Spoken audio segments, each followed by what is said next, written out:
Let's focus on just computing for Plan E. In other words, how do we do this on a spreadsheet? Here's how. Though we don't need this Formula E column, I put it here for demonstration purposes so that we can see what the recipe is, what the formula is that we're going to be using for calculating these values. Now you'll notice that this formula is very similar to the one that we were using before.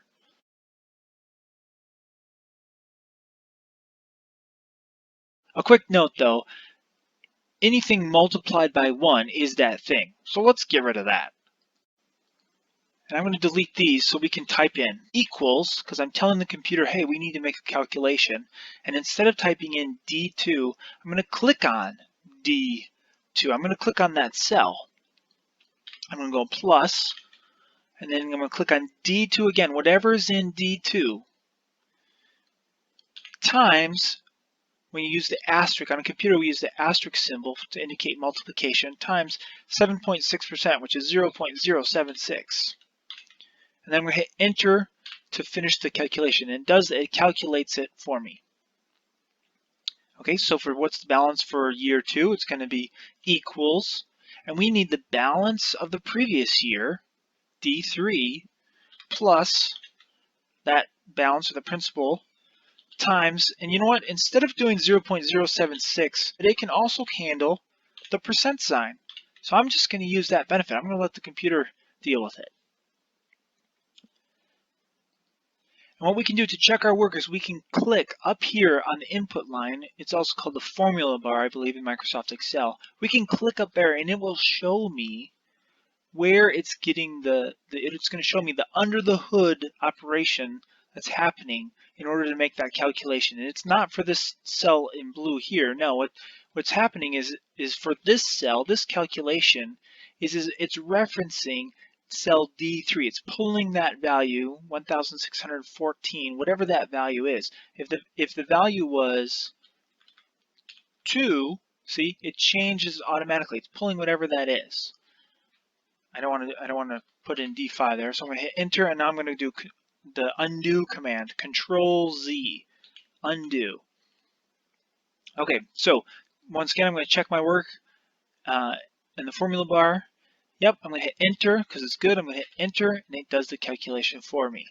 Okay, last spreadsheet trick, and this is what makes spreadsheets awesome. Instead of typing in equals D4, no. The computer knows, now that we've set up that pattern, all I have to do now is I'm going to fill that pattern down.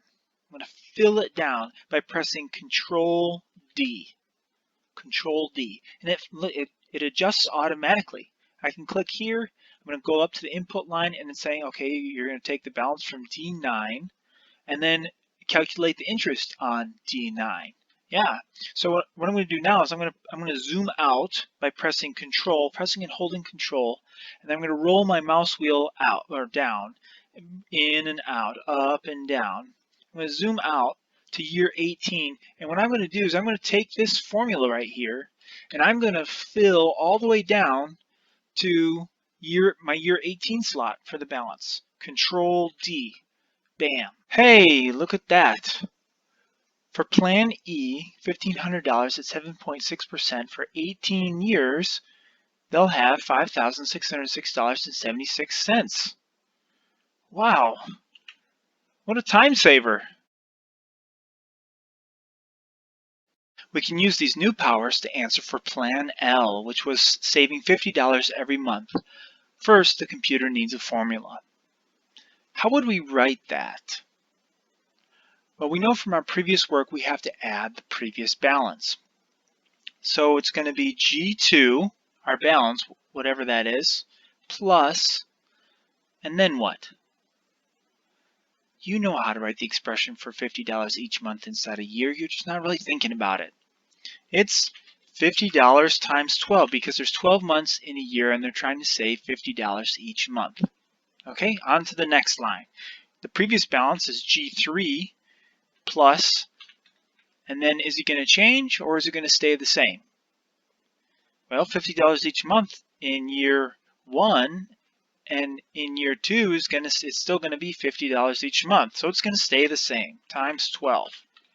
On to the next line. Actually, you know what? Let's start filling this in. We're going to tell the computer equals G2, so I click on G2 plus 50 times 12, $600, equals G3 plus 50 times 12. Now we could keep on going, but you know what? This is work for the computer. Let's fill this pattern down and let the computer do the heavy lifting. Control D. Bam. And there's our answer. Right there.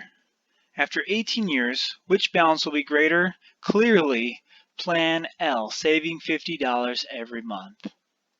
Why? Because Plan E, the interest added merely $114 for the first year, compared to Plan L, which added $600. Gosh, $600 is, what, some 40% of $1,500. Here, let me change sheets and I'll show you. I've added these columns here. That's the Greek symbol delta, and in math, it's used to represent the amount of change. So in this case, we're representing the amount of change each year. In Plan L, we can clearly see that it's increasing by $600 every year. For Plan E, D3 minus D2, right? That's the amount of change. So for year 2, it increased by $123. In year 3, the interest was $132. Nowhere does it even come close to approaching the $600 that are being contributed every year to Plan L. So stowing that $600 is much more productive than 7.6% interest off of the principal of $1,500. If this number were larger, then much larger, then it might not be outpaced. Let's see here. Year 1, 2, 3. Year 4. By year 4, it outpaces, Plan L outpaces Plan E. Let's venture further. What if we combined both plans? They put the $1,500 in an account that earns 7.6% interest every year, and they diligently deposit $50 every month on top of it. What would that be? No, don't add 10.8 grand to the 5.6 grand. We're compounding interest, remember? Here, we'll call this Plan B for both. We know that we're going to start with $1,500, so it's going to be J2 equals J2, and then what? That's right, we just need to combine both elements of these formulas in order to get it. So I'm going to we're going to take, this is calculating the interest on J2, the 7.6% interest on J2, just like we're doing here, and then our $50 every month, just like we were doing here. The only difference between these two formulas and this formula is that this contains D2 and G2, which are acknowledging the previous balances, and that's what J2 is doing here. It's acknowledging the previous balance, the interest, and then the $50 every month. So now we can just type that formula in. Hit enter, calculates it for me. What do?